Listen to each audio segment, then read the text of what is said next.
الحمدللہ آج کے اس پروگرام کا عنوان ہے what was the religion of Satan, یعنی شیطان کا دین یا شیطان کا مذہب کیا تھا۔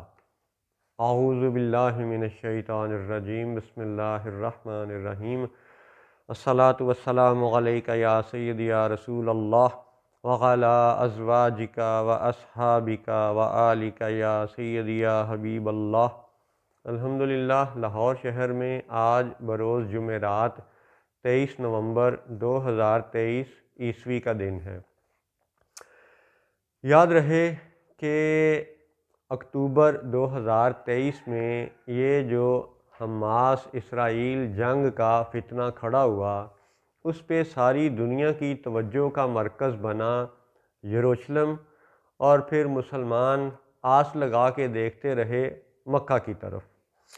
تو ان دونوں قبلوں پر جو آج عملی طور پر حاکم ہیں، ان دونوں گروہوں کے عقائد و نظریات کا معاملہ یہ ہے کہ یروشلم والے جو یہودی ہونے کے دعوے دار ہیں، وہ کہتے ہیں کہ وہ خالص توحیدی ہیں، پیور مونوتھئسٹک ریلیجن ہے جی، ان کا خالص توحید پہ ان کا دین مبنی ہے۔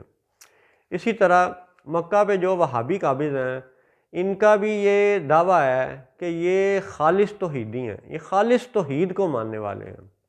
یعنی اس وقت عملی طور پر یہ دونوں قبلوں پر روئے زمین پہ دو ہی قبلے ہیں، مسجد الاقصی شریف اور کعبہ شریف۔ ان دونوں قبلوں پہ اس وقت ایک قبلے پہ عملاً یہودی قابض ہے، دوسرے قبلے پہ عملاً وہابی قابض ہے۔ دونوں کا دعویٰ ہے کہ وہ خالص توحیدی ہیں، اور خالص توحید کی اگر ان سے ڈیفینیشن پوچھی جائے تو موٹے موٹے چند الفاظ وہ یوں بیان کرتے ہیں کہ جی بتوں کی پوجا چھوڑ دی جائے، کسی کو خدا نہ مانا جائے، کسی غیر اللہ کو رب نہ مانا جائے، سورج، چاند، ستارے، دیوی دیوتا، بت وغیرہ کسی کو رب نہ مانا جائے۔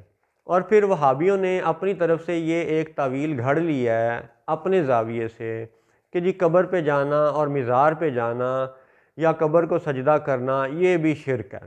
اب قبر پہ جانا یا قبر کو سجدہ کرنا یہ بڑا ایک طویل ٹاپک ہے، اس پہ وہابیوں کی اور مسلمانوں کی پچھلے 100-150 سال سے بحث چل رہی ہے، ٹھیک ہے۔ یہ ایک ایسا ٹاپک ہے کہ جس پہ ایک گروہ کچھ دلائل دیتا ہے، دوسرا گروہ کچھ دلائل دیتا ہے، لیکن بتوں کے حوالے سے، دیوی دیوتا کی پوجا کے حوالے سے، سورج کی پوجا کے حوالے سے سنیوں اور وہابیوں کا ایک مشترکہ عقیدہ ہے کہ جی یہ بت کی پوجا، یہ سورج کی پوجا وغیرہ وغیرہ یہ شرک ہے۔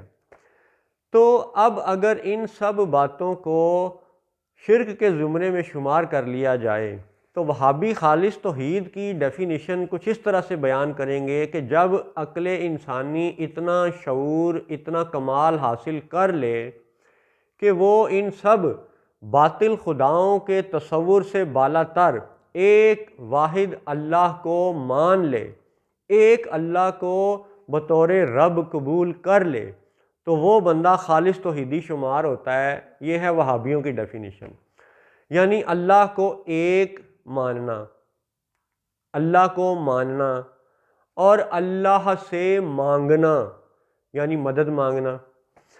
تو یہ دو تین موٹے موٹے نکات ہیں، اور پھر اس میں ایک نقطہ یہ بھی اگر ایڈ کر لیا جائے کہ جی یوم آخرت پر ایمان لانا، قیامت پر اور قیامت کے بعد اٹھائے جانے پر ایمان لانا، یہ بھی خالص توحید کا اگر ایک بنیادی پیرایا شمار کر لیا جائے۔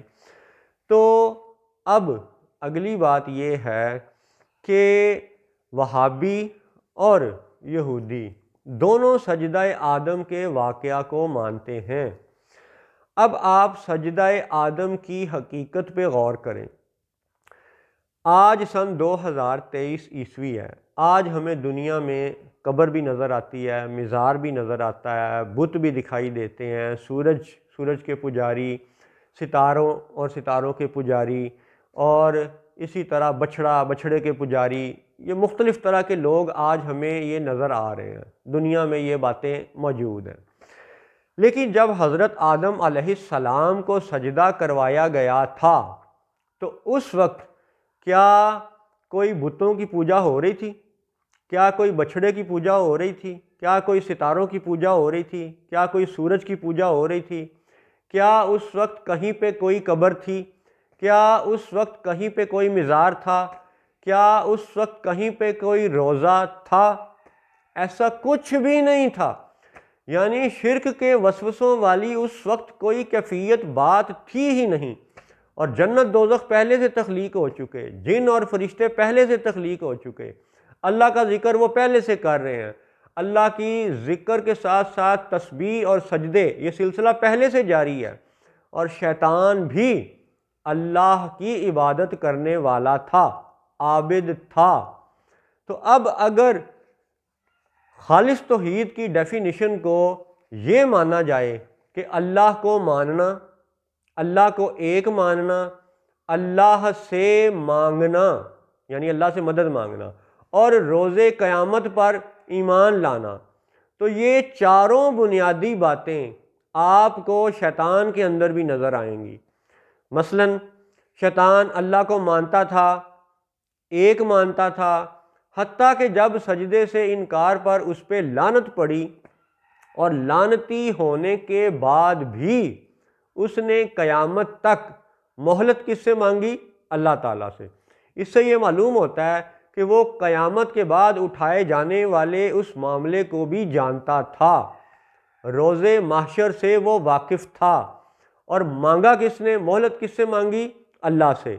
تو اگر خالص توحید کی یہ چار ڈیفینیشن شمار کی جائیں، اللہ کو ماننا، اللہ کو ایک ماننا، اللہ سے مانگنا، اور روز قیامت اور روز محشر پہ ایمان لانا، تو یہ چاروں بنیادی باتیں ابلیس کے اندر موجود تھیں، لیکن اس کے باوجود سجدہ آدم سے انکار پر اور پھر سوال و جواب کے بعد اس پر لعنت ڈال دی گئی۔ اللہ اکبر۔ تو اس سے معلوم یہ ہوتا ہے کہ شیطان نے کوئی شرک نہیں کیا تھا، اس وقت شرک کا کوئی معاملہ موجود ہی نہیں تھا، یعنی نہ قبر تھی اس وقت کوئی، نہ کوئی بت تھا، نہ سورج، نہ ستارے، نہ مزار، نہ روزہ، ایسا کوئی بات تھی ہی نہیں کہ جس پہ وہابی یہ کہیں کہ جی وہ تو شرک کا معاملہ تھا۔ حتیٰ کہ یہ بھی اللہ کی شان ہے کہ بنایا آدم کو خود اللہ نے، اور خود اپنے آپ کو سجدہ نہ کروایا، آدم کو سجدہ کروایا۔ تو غیر اللہ کو سجدہ کروایا جانا یہ ایسا کمال موضوع ہے جس پہ کئی گھنٹے بات ہو سکتی ہے، لیکن ابھی ہم یہ بات کر رہے ہیں کہ شیطان کا مذہب کیا تھا۔